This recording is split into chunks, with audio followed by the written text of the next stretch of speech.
نحمدہ ونصلی علی رسولہ الکریم اما بعد فاعوذ باللہ من الشیطان الرجیم بسم اللہ الرحمن الرحیم سبح للہ ما فی السماوات وما فی الارض وہو العزیز الحکیم یا ایہا الذین آمنوا لم تقولون ما لا تفعلون کبر مقتا عند اللہ ان تقولوا ما لا تفعلون ان اللہ یحب الذین یقاتلون فی سبیلہ صفا کأنہم بنیان مرصوص وَإِذْ قَالَ مُوسَىٰ لِقَوْمِهِ يَا قَوْمِ لِمَ تُؤْذُونَنِي وَقَدْ تَعْلَمُونَ أَنِّي رَسُولُ اللَّهِ إِلَيْكُمْ فَلَمَّا زَاغُوا أَزَاغَ اللَّهُ قُلُوبَهُمْ وَاللَّهُ لَا يَهْدِي الْقَوْمَ الْفَاسِقِينَ وَإِذْ قَالَ عِيسَى ابْنُ مَرْيَمَ يَا بَنِي إِسْرَائِيلَ إِنِّي رَسُولُ اللَّهِ إِلَيْكُمْ مُصَدِّقًا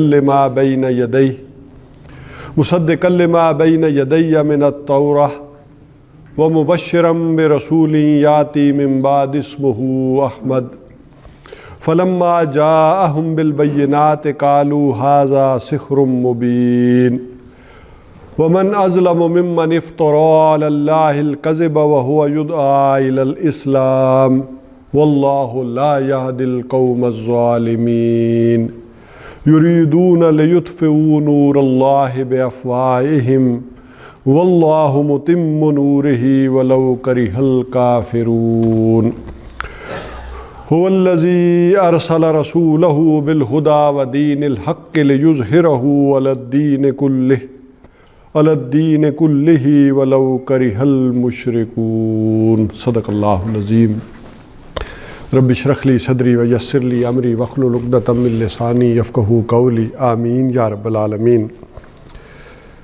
اس سے آگے کی آیات میں نے نماز میں پڑھ دی تھیں، یہ سورہ صف ہے، اسی کا میں آغاز کرنا تھا، اور 2 رکوع ہے تو 1 رکوع میں نے نماز میں پڑھ دیا تھا اور 1 میں نے ابھی تلاوت کر دیا، تو یوں مکمل ہو گئی بات۔ ہمارا جو یہ سلسلہ چل رہا تھا اب تواصی بالحق کا، اس کا ہم نے اس صورت سے آغاز کیا تھا، لیکن درمیان میں پھر ماہ ربیع الاول کی مناسبت سے تقریباً 4 جو گفتگویں ہوئیں ہماری سیرت النبی صلی اللہ علیہ وسلم پر، یعنی پہلی آپ صلی اللہ علیہ وسلم کی جو عظمت ہے اس کے کچھ پہلو جو ہیں ان پر ہم نے گفتگو کی، پھر آپ کی حیات طیبہ کا جو مکی دور ہے اس کے جو اہم لینڈ مارکس تھے ان پر گفتگو کی، پھر حیات طیبہ کا جو مدنی دور ہے، اور پھر اس کے بعد جو عالمی مرحلہ ہے، اور آخر میں چونکہ پھر اس کو ہم نے لنک کر دیا تھا حضرت ابوبکر صدیق رضی اللہ تعالیٰ عنہ کی اس دور خلافت سے، اور اب یہ ہوا کہ دوبارہ وہاں آ جائیں۔ تو ابھی جو اس وقت 2 گفتگویں چل رہی تھیں، میں وہاں پہلے ان کا ایک موازنہ کر دوں کہ احمد صاحب کافی عرصے بعد آئے اور انہوں نے کہا جی وہ اسلامیات کی ٹیچر کو میں نے دیکھا ایسے ہی تھی، باقی ٹھیک، اور تو یہ اس بات کو سمجھے کہ یہ زمانے کا بڑا فرق واقع ہو چکا ہے۔ جو نبی اکرم صلی اللہ علیہ وسلم کا دور تھا بڑا سادہ دور، یعنی 2 چیزیں اس میں اٹریکٹ کرنے والی تھیں، ایک خود محمد الرسول اللہ صلی اللہ علیہ وسلم کی شخصیت تھی، اور دوسرے قرآن حکیم۔ اور قرآن حکیم میں بھی ذرا دیکھیں آپ کہ وہ لوگ سب سے بڑھ کر اٹریکٹ ہوئے جو اس وقت کے ادبی لوگ تھے، فصیح عربی جاننے والے، وہ شعراء، وہ خطباء، ان کے اوپر قرآن نے جو اثر کیا ہے، ان کے ذہنوں کو پوزیس کیا ہے کہ انہوں نے بھی پھر آگے ہاتھ جوڑ لیے کہ اس کے بعد ہم کیا خطبہ کہیں اور کیا شاعری کریں، کیا کہیں۔ یہ جو قرآن حکیم کی فصاحت و بلاغت تھی، اس کا جو صوتی آہنگ تھا، اس کے اندر جس طرح آیات کے اندر جو اس کی بندشیں ہیں جس قدر چست ہیں، جو ترکیبیں ہیں، ان ساروں نے اس قدر روب ڈالا ہے قرآن حکیم کا ان کے اندر، جو فرسٹ آف آل جو ان کے اندر گیا۔ تو وہ اصل میں عربوں کا غرہ کیا تھا؟ ان کا سب سے بڑا غرہ یہ تھا کہ یہ باقی ساری دنیا تو عجمی ہے، گونگی ہے، اصل تو بولنے والے ہم ہیں۔ ذرا آپ اندازہ کر لیں کہ ان کا چرواہ بھی بات کرتا تھا شاعری میں، ان میں سے بے شمار وہ لوگ آپ کو مل جائیں گے کہ کبھی کسی اسکول یونیورسٹی استاد کے پاس نہیں گئے لیکن بائے برتھ اشعار کہتے تھے، سب سے بڑی مثال حضرت فاطمہ رضی اللہ تعالیٰ عنہ کی لے لیں، یعنی وہ کہاں پڑھی کہاں گئی، لیکن فی البدی اشعار. اور پچھلی گفتگو سے اگر جوڑ لیں تو جو ہی انہیں حضور صلی اللہ علیہ وسلم کے وصال کی خبر ملی ہے تو انہوں نے آ کر اس کے اوپر جو اشعار کہے ہیں دل کو چیر دینے والے. جبریل ننہا، اے جبریل اب بتا تو کس کے پاس آئے گا، میرے بابا تو گئے. تو اندازہ ہوتا ہے کہ وہ فی البدی انداز میں جس قدر شعر کہتے تھے، ان کو اپنے اس جو فطری ایک قوت تھی اس کے اوپر بڑا ایک ناز تھا. اور جب قرآن آیا ہے تو گویا وہ چکنا چور ہوا ہے، اس سے وہ پوزیس ہوئے، اس نے ان کے ذہنوں کو فتح کیا ہے. اچھا، یہی معاملہ بعد میں ہوا ہے کہ عرب کا معاملہ تو یہ چلتا رہا، لیکن بعد میں خلافت راشدہ کے دور میں جب ایران فتح ہوا تو آپ کو معلوم ہے کہ عسکری جلغار تو ہوئی، لیکن اس کے ساتھ ساتھ پھر جب ایران کی آئی ہے اقلیت پرستی، اس نے کیلو کال پھر جا کر شروع کیا ہے معاملہ. اور اس کا جواب، یہ کیلو کال تو اس وقت شروع ہوا بعد میں کہ آپ کو معلوم ہے کہ پھر کچھ عرصہ لگتا ہے نا، یہ تو نہیں ہوتا نا کہ کل فوجیں آئیں اور ان کی تہذیب تمدن پھر آہستہ آہستہ اثر انداز ہونا شروع ہوا. تو دور بنو امیہ میں آ کر پھر وہ کیلو کال شروع ہو گئی. جو عقل پرستی والا معاملہ تھا، عقلیت کا تھا، وہ حملے شروع ہوئے قرآن حکیم کے اوپر. بھئی اس کا عقلی جواب کیا ہے، یہ منطقی جواب کیا ہے، اس کا جواب پھر دیے گئے اور قرآن حکیم کی صورت میں دیے گئے. اور دوسرا تھا ایرانی نیشنلزم. جو دو چیزیں جو ہے نا ایران کے عملے کے نتیجے میں آئی ہیں. جہاں تک ایرانی نیشنلزم تھا اس کو اوائڈ کیا گیا، جہاں تک ان کی اقلیت پرستی کا معاملہ تھا اس کو ایڈریس کیا ہے اس وقت کے اہل علم نے.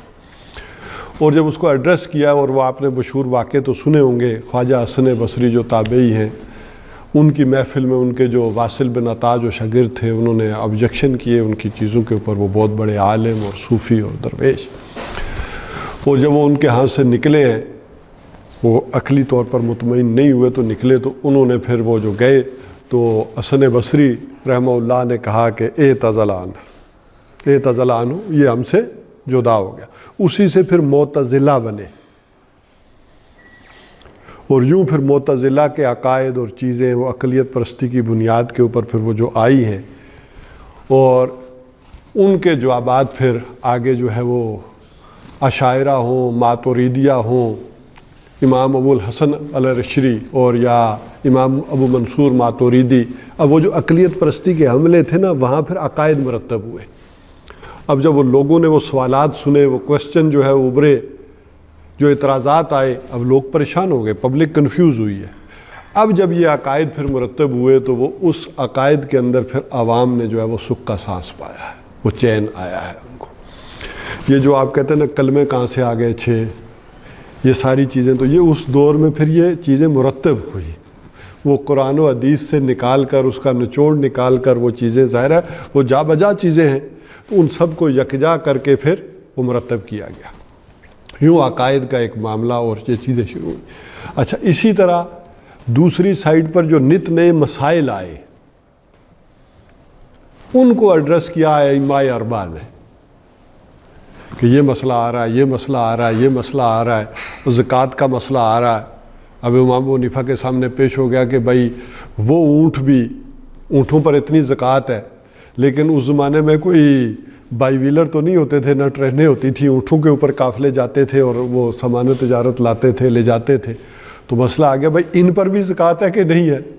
یہ تو میں نے کوئی سامان ڈھونے کے لیے رکھے ہوئے، نہ کہ بیچنے کے لیے رکھے ہوئے. تو اب اس پر پھر ایک مسئلہ کھڑا، بھائی ان پر بھی دینی ہوگی یا نہیں دینی ہوگی. ایک آدمی نے اونٹ پالے، اونٹ خرید رہا ہے، بیچ رہا ہے، وہ تو سمجھ آ رہی ہے بات، لیکن یہ اونٹ تو میں نے رکھے ہوئے ہیں ٹرانسپورٹیشن کے لیے. بات بن گئی. تو پھر اس پر غور و فکر ہوا، سوچ، انہوں نے کہا اس پر نہیں ہے. اب مسئلہ آیا کہ پہلے تو وہ ایک ترکھان تھا، ایک لوہار ہے، وہ اپنے اس نے چیزیں رکھی ہوئی ہیں، وہ اس سے آپ کو پرسنلی چیزیں ذاتی طور پر بنا کے دے رہا ہے. اب اس کے بجائے اب کارخانوں کا وجود جو اب بننا شروع ہو گیا، تو اس کا کیا معاملہ ہوگا؟ تو یہ نت نئی چیزیں جو آئیں تو اس کے اوپر پھر غور و فکر شروع ہو کر یہ جو انٹرنل مسائل آئے یہ دیے. لیکن جیسے کہ میں نے کہا کہ جو نیشنلزم تھا، ایرانی نیشنلزم، اس پر بات نہیں ہوئی اور بات کرنے کی اجازت بھی نہیں تھی، کیونکہ وہ نیشنلزم خود مسلمانوں کے اندر آ چکا تھا. جب مسلمانوں کے اندر وہ نیشنلزم آ چکا تھا، اس کی آپ مثال لے سکتے ہیں کہ امام یعنی ابو ہریرہ رضی اللہ تعالیٰ عنہ فرماتے ہیں کہ مجھے اللہ کے رسول سے 2 برتن ملے دین کے. ایک کو تو میں خوب بانٹ رہا ہوں، نماز کے مسائل ہیں، روزے کے ہیں، زکوٰۃ کے، لیکن ایک کا میں اگر ڈھکنا بھی اٹھاؤں تو ابو ہریرہ کی گردن اڑا دی جائے. کیوں؟ کہ اگر میں یہ بات کروں حکومت والی، ان مسائل کی بات کروں تو یہ نہیں، کیونکہ وہ نیشنلزم، وہ عصبیت، وہ خاندانیت جو باقی دنیا میں تھی، وہ یہاں اس کا آغاز ہو چکا تھا. لہٰذا اس پر بات کرنا، اس کا مطلب یہ تھا اپنے پاؤں پر اس وقت کلاڑی بنتا. لہٰذا جب اس کو اس وقت ایڈریس نہیں کیا گیا تو آپ سمجھے وہ آج تک ایڈریس نہیں ہو پایا، بلکہ وہ آج تک بھگت رہے ہیں ہم پہ. اسی طرح پھر آگے دور بنو عباس میں یہ جو قرآن حکیم کی جو آپ کے سامنے ایک عظمت آ رہی ہے کہ وہ گیا ہے معاملہ ذرا اور باہر. تو اس زمانے میں کیا آیا؟ یونانی فلسفہ، یونانی منطق، وہ جسے کہتے ہیں کہ افلاطونی منطق ہو یا ارسطو کی ہو، یہ سارے فلسفے اور منطق آئی. لیکن اس میں سمجھ لیں کہ ایک 2 یہ فلسفے ہیں یونان میں، ایک ہے تخیلاتی افسانوی اور ایک ہے ریئلزم یا حقیقت پسندی جسے کہتے ہیں آپ. یہ 2 رہے ہیں. جہاں تک یہ ارسطو وغیرہ کا تعلق ہے، یہ حقیقت پسندی پر مبنی ایک فلسفے کی شاخ رہی ہے.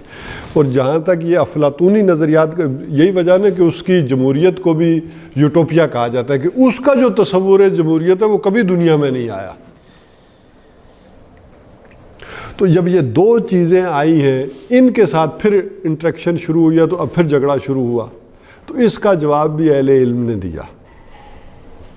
اس میں امام غزالی ہوں، امام ابن تیمیہ ہوں، انہوں نے وہ جو لکھی ہے وہ سارے اس وقت کو، یہ نہیں کہ ایسے ہی لکھ دیا، بلکہ دین تو انہوں نے پڑھا تھا، اب انہوں نے سارا کیا کیا، اس وقت کی منطق کو، اس وقت کے فلسفے کو کیا کیا، پڑھا. پڑھنے کے بعد پھر وہ رد علی المنطقیین یا تحافت الفلاسفہ غزالی نے جو لکھی وہ جواب دیے، اس کا منہ توڑ. اب ایک اور شے جس کی طرف میں اشارہ کرنا چاہ رہا ہوں وہ یہ ہے کہ جو افلاطونی تھا معاملہ، افسانوی فلسفہ تھا، جو اس کا جواب وہ ہے کہ جو معین الدین ابن عربی نے دیا، جو تصوف کے راستے آیا، وحدت الوجود. اور یہ اگر اس وقت کے ٹکراؤ کو دیکھیں تو یہ اس وقت کا جواب اور چیزیں آئیں. تو یہ چلتا رہا. یہ میں بات اس وجہ سے کر رہا تھا، لیکن اب جس دور میں ہم رہ رہے ہیں اس کی گمبھیرتا کو اور اس کی مشکل کو سمجھیں. جس دور میں ہم رہ رہے ہیں اب پورا ذہنی سٹرکچر بدل گیا، ویلیو سٹرکچرز بدل گئے ہیں. اب ذہن اس قدر بدل گئے ہیں کہ ذہن سائنٹیفک ہو گئے ہیں. اب انسانی ذہن اس طرح سے بات کو قبول نہیں کرتا جیسے پہلے لوگ قبول کرتے تھے، جیسے ہمارے آباء و اجداد کرتے تھے. یہی وجہ ہے کہ اب آپ کو عربی میں دلچسپی نہیں نظر آتی، نہ خطبہ جمعہ میں بھی کوئی دلچسپی نہیں نظر آتی، نہیں کوئی سنتا. حالانکہ بڑی علمی باتیں ہو رہی ہیں، اہم باتیں ہو رہی ہیں، لیکن کیوں نہیں سن رہے؟ ٹھیک ہے، دونوں باتیں سنتے ہیں تو وہ سمجھ نہیں آ رہی یا وہ دلچسپی پیدا نہیں ہو رہی. تو اس کی وجہ ہے کہ آج کی اس چیز کو سمجھیں کہ آج کی گمبھیرتا ہے کیا. اچھا، پہلے ہمارے جو اسلاف تھے نا وہ بات کیسے کرتے تھے کہ یہ بات ہے، یہ اللہ نے فرمائی ہے، یہ قرآن کا حکم ہے، اور یہ رسول اللہ صلی اللہ علیہ وسلم نے فرمائی ہے، اور پھر یہ اسلاف کا طرز عمل ہے، صحابہ کا ہے، ائمہ کا ہے یہ. اور پھر اس کے بعد اس کو کرتے تھے کہ یہ اس کے اندر معقولیت یہ ہے، فائدہ یہ ہے، بینیفٹس یہ ہیں، عقلی طور پر یہ ہے. اب ذہن یہ اس اسلوب کو نہیں ایکسیپٹ کرتا۔ اب آپ کو بات یہاں سے شروع کرنی ہے کہ انسانی عقل کے مطابق یہ ہے، جب وہ انسان تسلیم کرتا تو آپ کہتے ہیں یہ قرآن میں بھی لکھا ہے، یہ محمد رسول اللہ صلی اللہ علیہ وسلم نے بھی فرمایا۔ اب یہ ذہنی سٹرکچر کو سمجھے کہ اب یہ ہو گیا ہے۔ لہذا جب براہ راست بات کی جاتی ہے قرآن و سنت کی تو اندر سے یا ذہناً محسوس کریں آپ اس طرح سے نہیں آ رہے ہوتے، کیونکہ وہ ذہنی ساخت اور سانچہ بدل گیا ہے جس دور میں ہم رہے۔ اب انسانی ذہن اس راستے سے آتا ہے، پہلے آپ عقلی بات کرتے ہیں، منطقی بات کرتے ہیں، اس بات سے ذہن کھلتا ہے، جب کھلتا ہے تو اب آپ ڈالتے ہیں بات اس کی، اور یہ وہ اسلوب ہے کہ جو پھر اس زمانے میں آ کر کوئی مولانا مودودی نے محسوس کیا، کوئی ڈاکٹر اسرار صاحب نے، کوئی ذاکر نائک، یعنی بہت سارے پھر لوگوں نے پھر اس انداز میں جب یہ ذہنوں کو، تو جو پڑھے لکھے لوگ تھے پھر انہوں نے اس اسلوب کو ایکسیپٹ کیا ہے اور اس سے آئے۔ اچھا، اسی میں ایک اور بات بھی وہ سمجھ لیں کہ وہ احمد صاحب نے مجھ سے کہا جی آپ وہ بڑی اچھی منطبق کر دیتے ہیں تفسیر حالات۔ اچھا، اس میں بھی ایک ٹھوکر نہ کھائیے گا، ایک اور اس بات کو بھی سمجھ لیجیے گا۔ ایک ہے تفسیر، ایک ہے تعبیر۔ ایک ہے تفسیر میں غلطی ہو جانا، ایک ہے تعبیر میں غلطی ہو جانا۔ ان دونوں میں ڈفرنس کیا ہے سمجھ لیں۔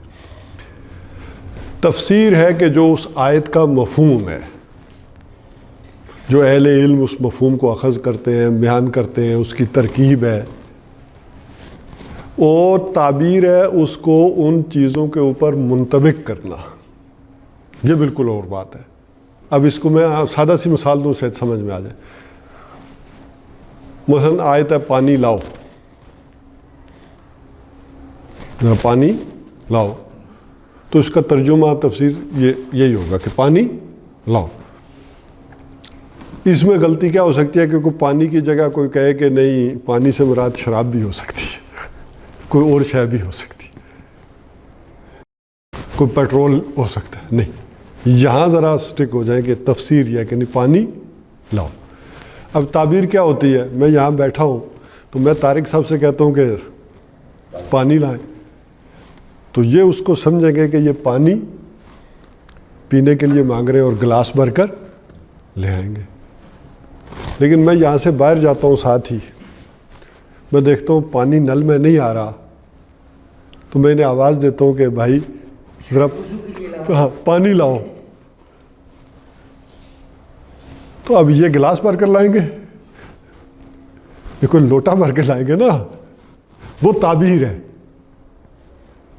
کہ اس مفہوم اور اس چیز کی اس حالات میں اور ان اوقات میں کیا، تو تعبیر ہر زمانے میں مختلف بھی ہوگی، دن کو اور ہوگی، صبح کو اور ہوگی، ہر آدمی کے اپنے حالات کے مطابق اور بدلتی چلی جائے گی۔ لیکن میں نے یہاں بیٹھے ہوئے کو پانی لے آؤ اور یہ بالٹی بھر کر لے آئے، تو یہ تعبیر کی غلطی ہے۔ تو تعبیر کی غلطی کیا ہوتی ہے اور تفسیر کی غلطی کیا ہوتی ہے، ان دونوں میں فرق ہے۔ تو جب ہم حالات کے اوپر وہ منطبق کرتے ہیں اور بات کرتے ہیں تو اس وقت تعبیر کر رہے ہوتے ہیں، ٹھیک ہے، وہ تفسیر نہیں ہے، وہ ترجمہ نہیں ہے۔ اچھا، یہ بات میں نے سیکھی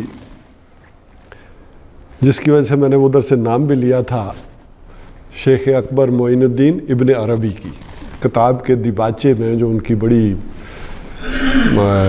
یعنی کتاب ہے، تو وہ بہت مشکل ہے، اس کو تو پڑھتے ہوئے بھی دانتوں میں بھی پسینہ ہے۔ فصوص الحکم جو ان کی کتاب ہے، فص کہتے ہیں نگینے کو، حکمت کے نگینے۔ تو فصوص الحکم کے دیباچے میں یہ چیز لکھی تھی، جس شخص نے وہ دیباچہ لکھا تھا ان کے شاگرد نے، اس نے کہا کہ میرے استاد کے اوپر لوگ الزام لگاتے ہیں کہ انہوں نے تفسیر کی ہے غلط، اور وہ تفسیر بالرائے کرتے ہیں، یعنی اپنی رائے سے ترجمے اور تفسیر۔ تو کہتے ہیں کہ یہ ناسمجھ لوگ ہیں، جاہل لوگ ہیں جو میرے استاد کے اوپر یہ الزام لگاتے ہیں کہ انہوں نے یہ تفسیر اس طرح کیا ہے۔ میرے استاد نے کوئی تفسیر نہیں کی، انہوں نے تعبیر کی۔ تو میں سوچ میں پڑ گیا کہ یہ کہہ رہا ہے، اس کے اس بات کو تو سمجھوں نا کہ تفسیر کیا ہے اور تعبیر کیا ہے؟ یعنی اتنی بڑی کتاب، اتنا بڑی شخصیت، اور اس کے اوپر الزام لگ رہا ہے، اور ایک آدمی اس کی وضاحتی بیان جو ہے اس کے دیباچے میں لکھ رہا ہے، تو کوئی وجہ ہوگی۔ تو پھر جب میں نے اس کی اس بات کو سمجھا تو اس کے بعد جب میں نے اس کو پڑھا تو مجھ پر بھی کلیئر ہو گیا کہ اتنی دور سے جب وہ بات گھما کر لاتے اور کرتے ہیں اتنی اونچی بات، تو وہ واقعی تعبیر ہی ہے۔ ایک لفظ استعمال کرتا ہے منتقب۔ جی، تو میں نے چاہیے یہ دو چیزیں بھی آپ کے اوپر کلیئر رہنی چاہیے۔ اب آ جائیں سبق کی طرف۔ چونکہ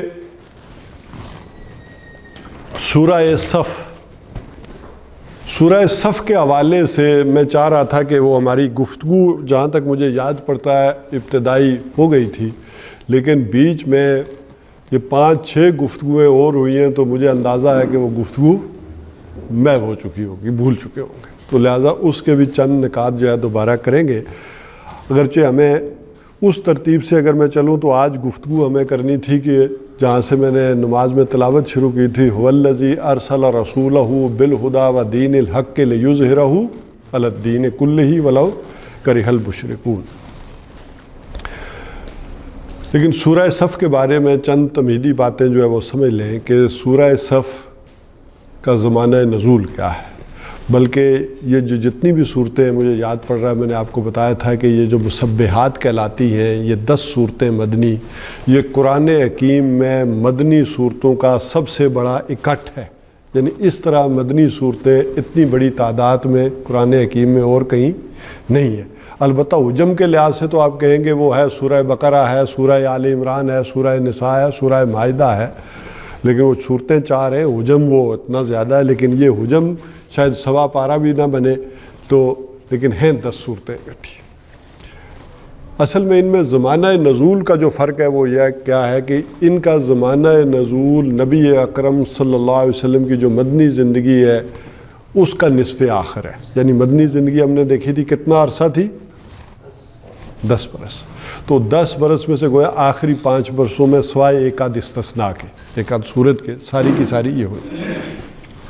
اب ان کا ان طویل صورتوں سے کیا تعلق ہے سمجھ لیں کہ ان طویل صورتوں کے اندر جو مضامین آئے ہیں تفصیل کے ساتھ، وہ خلاصے کی صورت میں ان صورتوں میں آ گئے،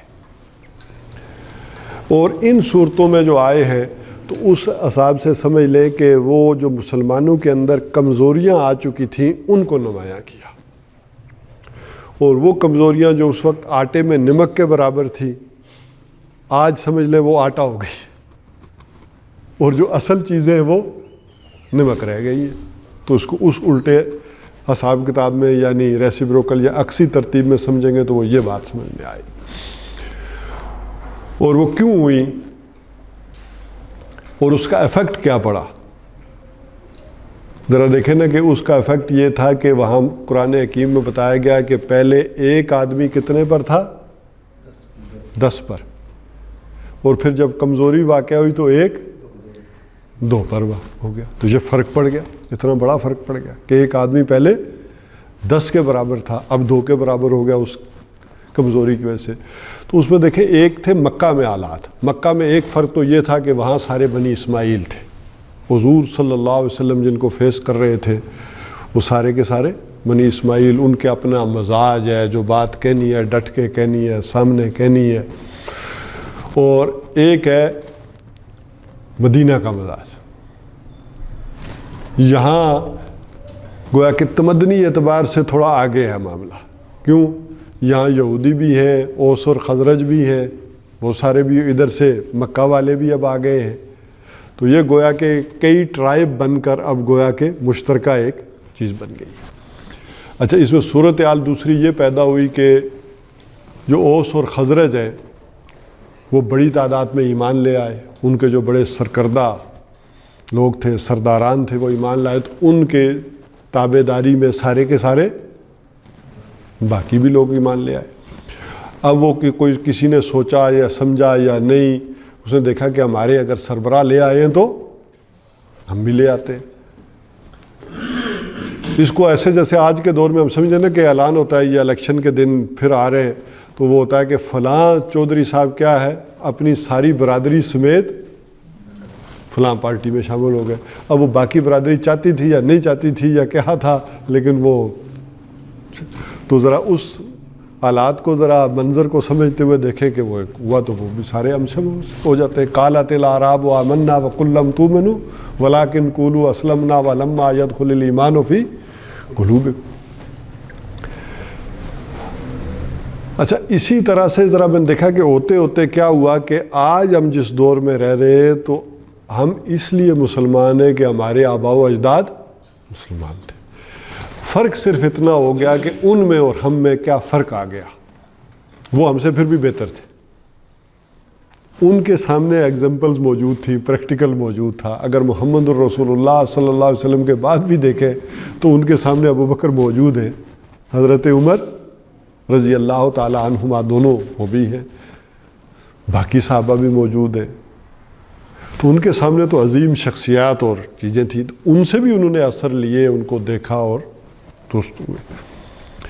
جبکہ ہمارے لیے معاملہ بڑا اس حوالے سے ایک کمزوری والا ہے کہ جس کو پھر حضور صلی اللہ علیہ وسلم نے جو ہمیں آپ کہہ لیں کہ بشارت دی یا ہمت دلائی، وہ کیا کہ وہ لوگ جو تمہارے بعد آئیں گے اور اس قرآن حکیم کو ما بین دفتین 2 جلدوں میں دیکھیں گے، یہ اس کو پائیں گے 2 جلدوں میں لکھا ہوا، وہ جب اس کو پڑھ کر صحیح ایمان لائیں گے نا تو وہ کائنات کے اندر بہترین ایمان والے ہوں گے، یعنی خوبصورت ایمان والے، دلکش ایمان والے ہوں گے. تو اس اعتبار سے ذرا دیکھ لیں کہ دونوں چیزیں اپنی اپنی جگہ پر چلیں گی. اور اس کے ساتھ ہی حضور صلی اللہ علیہ وسلم کے اس ارشاد مبارک کو بھی دیکھ لیں کہ بدا الاسلام و غریباً کما سیعود بدا، کہ اسلام کا آغاز بھی اجنبیت میں ہوا تھا اور عنقریب یہ دوبارہ اجنبیت میں چلا جائے گا. تو اگر جس چیز کو ہم دین سمجھتے ہیں اس وقت تو وہ تو اجنبیت میں نہیں ہے. نماز کبھی اجنبی نہیں ہوئی، روزہ کبھی اجنبی نہیں ہوا، حج کبھی اجنبی نہیں ہوا. بلکہ حضور صلی اللہ علیہ وسلم کے دور میں اتنے نمازی نہیں ہوں گے جتنے آج ہیں. اس وقت حج حضور صلی اللہ علیہ وسلم کے دور میں زیادہ سے زیادہ کتنے لوگوں نے کیا؟ 1 لاکھ کوئی 24,000 کم و بیش یہ ہوا، 1.25 لاکھ آدمی. لیکن آج کتنے کرتے ہیں؟ 25 30 40 لاکھ کے قریب فگر پہنچ جاتی ہے. تو یہ اجنبیت تو نہیں ہے. تو پھر محمد الرسول اللہ صلی اللہ علیہ وسلم کا یہ جو فرمان ہے اجنبی ہو جائے گا تو پھر وہ کیا چیز اجنبی ہو گئی؟ اس کو بات کو جوڑیں کہ کیا چیز نمک ہو گئی اور کیا آٹا ہو گیا.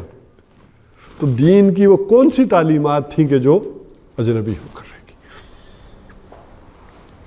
اور اس میں اگر دیکھیں گے تو سب سے پہلے تو وہی عدل والی بات آ جائے گی. لیکن اس سے پہلے آئیں ایک اور، آج وہ فرت لودھی صاحب نہیں ہے تو قانونی بات کی طرف میں چاہ رہا تھا کہ ان کی سپورٹ بھی ہمیں ملتی. دیکھیے، ایک ہے وہ جو ایمان کا لیول، ایک ہے ایمان کے تقاضے، ایک ہے اس کے پری ریکوزٹس. اس بات کو میں کیسے سمجھاؤں؟ دیکھیے، ایک ہے کہ آپ کسی ملک کی شہریت حاصل کرتے ہیں اور ایک شہریت کے بعد کچھ آپ کے قانون ہے اس کی پاسداری کرتے ہیں. جیسے کینیڈا وغیرہ میں یا ادھر جب آپ شہریت کے لیے اپلائی کرتے ہیں تو اس اپلائی سے پہلے وہ ایک فارم ہوتا ہے اور بعض جگہ پر ایک حلف بھی ہوتا ہے کہ میں تاج برطانیہ کا کیا رہوں گا؟ وفادار رہوں گا. اور اس وفاداری کا مطلب کیا ہے کہ وہ ساری چیزیں جو اس کے قانون ہیں، اس کے فرمان ہیں، اس کے احکامات ہیں وہ پورے کروں گا. تو یہاں ان صورتوں کے اندر جو بات ہو رہی ہے وہ آگے ان تقاضوں کی نہیں ہو رہی بلکہ ایمان کے ان تقاضوں کی ہو رہی ہے کہ اس لیول پر آنے کے لیے، اس سٹیزن شپ کو اختیار کرنے کے لیے تمہاری یہ پری ریکوزٹس. اچھا، اس پری ریکوزٹس میں اگر چیزیں دیکھیں گے تو وہ سب سے بڑھ کر چیز آئے گی کہ تمہاری محبت کتنی ہے اللہ سے، اس کے رسول سے، اس کے دین سے۔ اب جب تقاضے نبھانے کے لیے بات آئے گی تو اس وقت آپ کو فقہ کی اینک لگے گی، وہ پیرامیٹر لگیں گے۔ نماز ہے، روزہ ہے، باقی دین کی چیزیں ہیں، زکوٰۃ ہے، جبکہ اس میدان میں آنے کے لیے، ان تقاضوں کو پورا کرنے کے لیے، وہ ایمان کی سٹیزن شپ حاصل کرنے کے لیے کیا تقاضے ہیں، ان کے اندر کیا کمیاں واقع ہو چکی، وہ شے ہے کہ جو اچھا اب وہ ناپ تول میں آئے گی نہیں۔ لیکن نا محبت کو تو آپ نہیں ناپ سکتے، کیسے ناپیں گے؟ کوئی آدمی دنیا میں یہ نہیں کہہ سکتا کہ مجھے 1 ٹن محبت ہو گئی ہے، یا میرے لیے دین کا درد یا فلسطین کا درد 10 گز لمبا ہے۔ یہ تو اندر کیا وہ تقاضا ہے، کیفیت ہے۔ تو ان صورتوں کو پڑھتے ہوئے ذرا پھر اس کیفیت کو ویژولائز کرنا پڑے گا۔ لہذا جب ہم پڑھیں گے تو آپ دیکھیں گے کہ یہاں وہ قانونی باتیں نہیں آ رہی ہیں، بلکہ وہ کیفیات آ رہی ہیں کہ جو ان قانونی تقاضوں کو پورا کرنے کے لیے انسان کے اندر ہونی چاہیے۔ تو یہ بیسک فرق ہو جائے گا۔ اچھا، یہ جو آیت میں نے پڑھی کہ ابھی آغاز سورت کا ہم نے نہیں کیا تھا، لیکن یہ جو آیت میں نے پڑھی هو الذی ارسل رسولہ بالہدی ودین الحق لیظہرہ علی الدین کلہ، اچھا یہ وہ مرکزی آیت ہے جو اس سورت جو ہے پوری کی پوری سورت اس کے گرد گھومے گی۔ بلکہ میں نے آپ کو بتایا تھا، اچھا اسی سے پھر بات شروع ہو گئی تھی حضور صلی اللہ علیہ وسلم کا مقصد بعثت کیا ہے، کہ کسی انسان کو ہم یہ دیکھنا چاہتے ہیں وہ کتنا کامیاب ہوا یا کتنا ناکام ہوا، تو سب سے پہلے معین کرتے ہیں کہ اس کی زندگی کا مقصد کیا تھا، اس نے ٹارگٹ کیا طے کیا تھا، اور اس ٹارگٹ کو وہ کتنا اچیو کر سکا اپنی زندگی میں۔ تو سب سے پہلے تو ہمیں محمد الرسول اللہ صلی اللہ علیہ وسلم کا جو گول تھا وہ سامنے رکھنا ہوگا، اور وہ گول کس نے معین کیا ہے؟ اللہ نے انہیں دیا کہ یہ آپ کا ٹارگٹ ہے، یہ گول ہے، اس کو اور اس کو دیکھتے ہوئے پھر دیکھنا پڑے گا کہ آپ کتنے کامیاب رہے، جس کو پھر دنیا نے تسلیم کیا۔ اور شاہ ولی اللہ علیہ رحمہ فرماتے ہیں کہ کوئی آدمی اگر اس آیت کو نہیں سمجھتا تو وہ قرآن حکیم کو نہیں سمجھ۔ ایک ہے قرآن حکیم اس دور میں اس مشن کے مطابق اترا، دیکھیں ایک ہے قرآن حکیم لوح محفوظ سے دنیاوی آسمان پر لیلۃ القدر میں ایک رات میں رمضان کے اندر اتر گیا۔ اب وہ تھوڑا تھوڑا کر کے دنیا میں وہ حالات کریٹ کیے اللہ تعالیٰ نے، وہ واقعات بنے، اور ان واقعات کے اوپر وہ آیات آئی ہیں تاکہ ان کا مفہوم اور چیزیں بالکل کلیئر ہوں کہ یہ کیا ہو رہا ہے۔ ورنہ عام حالات میں سمجھ نہیں آتی، بعض چیزوں کی آپ بھی آیات پڑھیں گے تو ہو سکتا ہے کوئی ٹھوکر لگے، کوئی واقعہ ہو، اور اس واقعے کی وجہ سے آپ کے اوپر وہ چیز علم نشرہ ہو جائے، وہ کھل جائے اور مفہوم آ جائے۔ تو ان ساری چیزوں کو ذرا رکھیں گے تو حضور صلی اللہ علیہ وسلم کا جو مشن ہے، اس مشن میں جو آدمی لگتا ہے، اس میں اس کا حصے دار بنتا ہے، تو اس کے اوپر پھر وہ ساری چیزیں کھلتی چلی جاتی ہیں۔ ورنہ قرآن حکیم کے بے شمار وہ پہلو ہیں کہ پھر جو انسان کے اوپر نہیں کھلتے، نہ آشکارا ہوتے۔ اب آ جائیے کہ اس آیت کا مفہوم کیا ہے۔ سب سے پہلے جو کہا گیا هو الذی ارسل رسولہ، وہی ہے کہ جس نے بھیجا اپنے رسول کو۔ بہرحال اس سے پچھلی آیت پڑھیں گے تو ذرا آج کے حالات بھی جو دنیا میں ہو رہے ہیں وہ ان کے اوپر گویا تبصرہ ہوگا کہ یہ سارا کچھ جو مرضی ہوتا رہے، هو الذی ارسل رسولہ، وہی ہے جس نے بھیجا اپنے رسول کو۔ اب یہ جو رسولہ ہے، رسولو یہ گویا کہ اپنائیت ہے، اپنی طرف ایک نسبت ہے، اور یہ آپ کو معلوم ہے کہ ہر نبی کی یہ کوئی نہ کوئی صفت رہی ہے کہ موسیٰ کلیم اللہ، عیسیٰ روح اللہ، ذبیح اللہ، یہ ساری چیزیں رہی۔ لیکن حضور صلی اللہ علیہ وسلم کے لیے کیا ہے؟